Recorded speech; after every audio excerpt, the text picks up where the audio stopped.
Today marks 1229 days sharing lessons I learn and continue to learn with all of you. My hope that these insights will inspire you, support your dreams, help you achieve your goals, and really empower you to become the person that you want to become. Today I speak about one of the essential topics. Today, if you actually implement today's lesson, I think your life will improve immediately. One thing is that it's not easy, but it's worth it. It's worth it. And what I will speak about, I will speak about subconscious mind, about conscious and subconscious mind and connection between those. Because I think that we sometimes ignore the things, but I think that maybe you have heard that we're able to focus only on 3% of information, maybe even less per day. So 97% are just going by without even actually noticing it consciously. So knowing that we program those 3%, and all other things going subconscious, we need to understand that if we program that 3% in a wrong way, we will focus on things that do not matter or sabotage our success because we able to focus on good things, we're able to focus on bad things. So today we'll share how really we're able to really affect our subconscious mind in a positive way, how to influence in a positive way, just to make sure that our subconscious mind will dictate the things that we do. Because action we take, decisions that we make, the things that we attract, the career that we pursue, is so much influenced by subconscious because consciously we wanted to do one thing, but subconscious is programmed another way and we're not able to achieve it. I think there's a lot of times when you think about, okay, I'm pushing so hard, but I'm not moving any forward. I think that's one of the main reasons is that subconscious is stepping on the brake while conscious is pushing that pedal moving forward. So today we'll share five things from one side and five things from the other side. What do you mean by the from one side to another? It means that sometimes we need to move things from conscious to subconscious. So things that really want you we consciously think about, maybe being present, being mindful, being courageous, being confident. All the traits that you want. A lot of times you need to have consciously think about it to be that person. Imagine how could it be better if you subconsciously could be that person. Your identity, this is it. So that means that you subconsciously present. This is your default mode, being present, being mindful. How easier could it be to achieve success when subconsciously, by default, you are courageous? You don't need to think and you don't need to really call yourself affirmations and all things.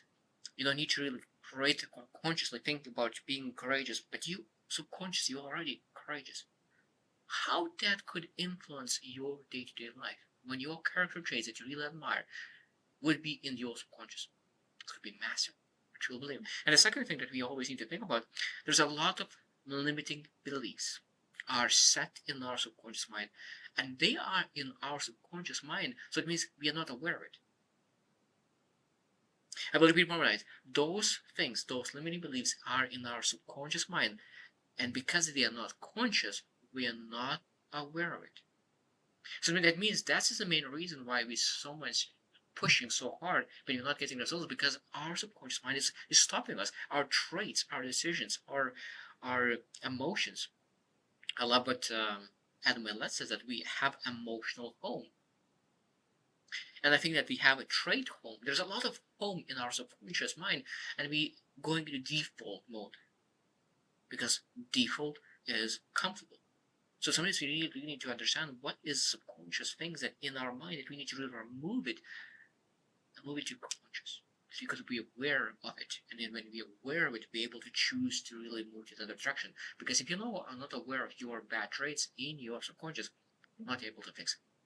So let's get started. So let's get started from the positivity. How really make sure that we're able to move from conscious to subconscious. So that will share five things. And the number one thing that is probably the easiest one is repetition and consistency.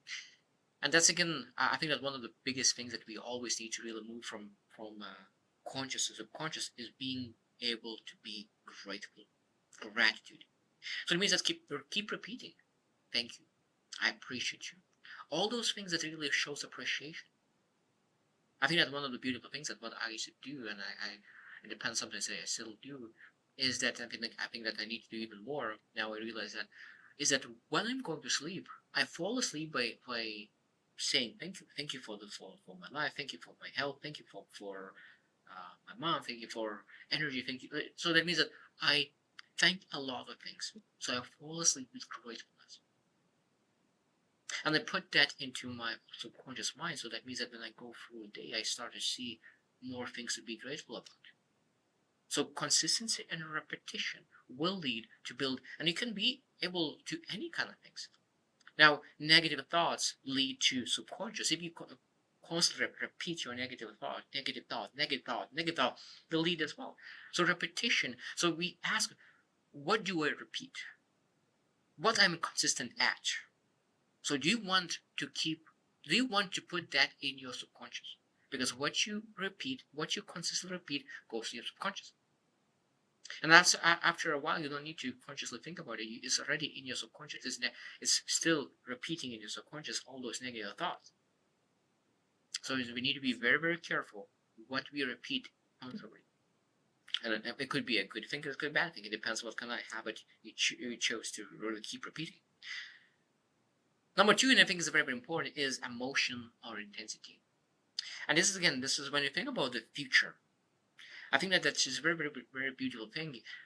And I think that one key aspect of really thinking about the future, we need sometimes not just think about logically, okay, I would love to achieve this one.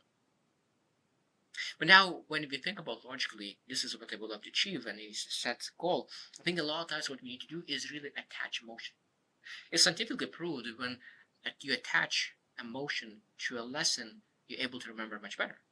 Exactly, I think that is with our subconscious. If you want to really put something in your subconscious mind, even the goal that is logical, we need to really attach emotion. Sometimes that something is going deeper until it gets to emotion, or really visualize how would you feel in that moment, achieving that goal. So you're bringing that emotion and intensity that you could really push that emotion into your subconscious, because your mind, subconscious mind, know, okay, this is important. I really need to remember that. I really need to look for that I could feel this emotion, because this emotion is amazing. I want to feel this emotion more and more. It's very powerful. Number three, and I guess this is probably one of the things that I didn't mention when you think about the future, visualization and even rehearsal. And it already proved that our mind, our brains, doesn't understand the difference between what actually happened and what is visualized and rehearsed. Knowing that, we're able to cheat and always visualize and visualize and visualize. And what I found one of the biggest parts is that when you constantly visualize you succeeding, you making things happen, what happens is that you familiarize with the picture of yourself, of a different picture of yourself, a better version of you, a different identity, more courageous, more confident. And now your subconscious mind looking into it, okay, this is a person that I'm supposed to be, but currently I'm not acting this way. So there's some kind of gap. So your subconscious is working to make sure that it fills the gap between that rehearsed, that visualized version, and current version. And our subconscious mind is so powerful. And our subconscious mind will find and research and find a way how to get to that visualized or rehearsed version of ourselves. And I think that a lot of times people say, oh, it's a woo-woo thing. But I truly believe that is not a woo-woo thing. I think that really our mind, our brains, our subconscious is so powerful. And I think that there's nothing to lose. There's nothing to lose. There's nothing to lose. Being able every single day visualize that person that you love to be. What kind of characteristic? Maybe you want to be courageous, you want to be confident, you want to be generous. What kind of characteristics you love to be, and visualize being that kind of person. How you want to look, how you want to feel. And I think that will build your subconscious mind. Number four is meditation. I think that's a beautiful thing. Meditation is one of the things that really allows take control of our mind. Because our mind sometimes is just working by ourselves. It seems like there's us and there is our mind. There is us and there is mind. And it seems that our mind has our own thinking. And I think that meditation, when it does, is it really able to really bring those together, and you are able consciously choose to bring yourself back into your own control, so that this is what I'm thinking right now. This, I don't want to think about anything. I'm able to bring it back. Now, mind will always wander, But I think that the powerful part is that you're able to really bring faster and faster and faster into the things that matter. Being able to be present, being able to think about the things that matter, and not allow the things that doesn't matter into your life. And again, this is a muscle. Meditation is a muscle. So bringing able to really say that, okay, this is what I want to think about. And again, meditation is allows to focus your mind conscious. But when you really able to, the better you control your conscious, I think that the better thoughts you lead to the conscious, and your subconscious mind will be more directed, more productive, and you start looking to the things that really matter. Because if our subconscious mind is scattered, our subconscious mind will be very scattered as well. We don't know what to look for. But when our conscious mind is focused, our subconscious mind will be much more focused as well. Number 5 is that an environment or triggers. So how we can really find things that really reinforce our conscious mind, our subconscious, because when you are triggered, so when that happens, that's what it will do. When it will happen, that's what it will do. So that means being able to do, again, just almost a repetition, because when we're able to use triggers in our lives, reminders, other people, just to make sure that we're able to move from conscious to subconscious. Because when you start to internalize those triggers, we're able to move into a positive way. Now I would love to really move into the other side, like what to do to really find those areas where there are things in our subconscious mind that is not helping us, is sabotaging us. Because we need to remove those out of our subconscious and move to subconscious, that we could choose not to do it. So number 1 is self-reflection and journaling. Being able to be as aware as you can about your thoughts, about your feelings, about your emotions, about how you react, how you respond, all the things. That means every single thing we need to really look at, patterns, uncover, like root causes. Because again, if you program your mind to act, your subconscious mind, in one way for like 10 years, 20 years, 30 years, do you think that you will be able to change it in one reflection, one journal week, 1 month? Some things will require maybe even 6 months, maybe even a year. The question, is it worth it? I think it's worth it. Is it worth it to even remove some breaks out of your life so you can achieve your success in next 5 years, next 10 years? I think it doesn't matter how long it takes. What matters is that you're able to really fix that, able to really remove all the blocks out of our mind. Number 2 is mindfulness and observation. So the being able to observe yourself. And I think that really observe when self-doubt creeps in, when fear comes in, when is like the emotion that is not serving you, what kind of thoughts is coming when, and what is the trigger of, because we're able to create triggers for positive, but there are some triggers that is pushing you into subconscious and those negative things. So what is triggering? What are the patterns? What are the emotions that you're able to observe? But again, we need to be detectives in our own lives, being very, very observant of our emotions or our thoughts. And I think that's a very, very powerful thing that we're able to do is really understand more emotions. Because I know, including myself, sometimes just okay, there's only 5 emotions: angry, sad, happy, and that's it. But what kind of emotion do I feel right now? Like maybe frustrated. Like what are the emotions I feel now? Like, and knowing where that came from, I think it's very, very powerful. And again, that's again coming a lot of times. And number 3 is asking deeper questions. And I think that when you ask deep questions, you're able to get deeper answers. When you ask deep questions, you're able to get deep answers. Because I think that we ask too surface level questions. And again, this comes a lot of time with number 4, coaching. Because I think that every single person needs to have a coach to help them to really ask better questions. Because I think that every single person deserves to have a coach, because no one is able to do everything by themselves. And I love the saying that you're not able to read the label from being inside the bottle. And that's exactly what it is sometimes. You need to really be able to see from other person's perspective what's going on, and being able to ask questions just to make sure that we really find those subconscious things that is in our head, that really to remove it.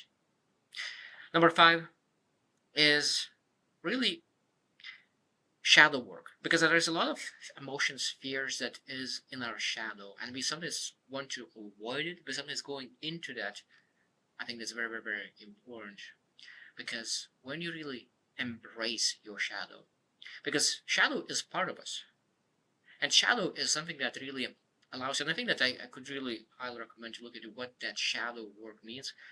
But shadow is the things that sometimes we don't want to see, don't want to really be that person. But I think that sometimes, majority of the time, all the negativity that are in our life, some certain emotions, some certain triggers, is could be a positive thing when you're actually able to really think, okay, how I could use this terrible weakness in my own benefit. I think that is every weakness most time has other side when you actually use it in a positive light. So many people are able to transform weaknesses into something that really actually helps you. So shadow work is, I think that's exactly what it is. Being able to look at what you are weak at and asking a question, okay, how I could really use this weakness for my own benefit. So how did you reflect as well on this topic? Because I said this is a massive, massive tool to control your subconscious that controls 97% of information that we are not able to be aware of when we just not looking to it. So I hope that you will reflect on that, and I hope you will choose to win, and see you tomorrow.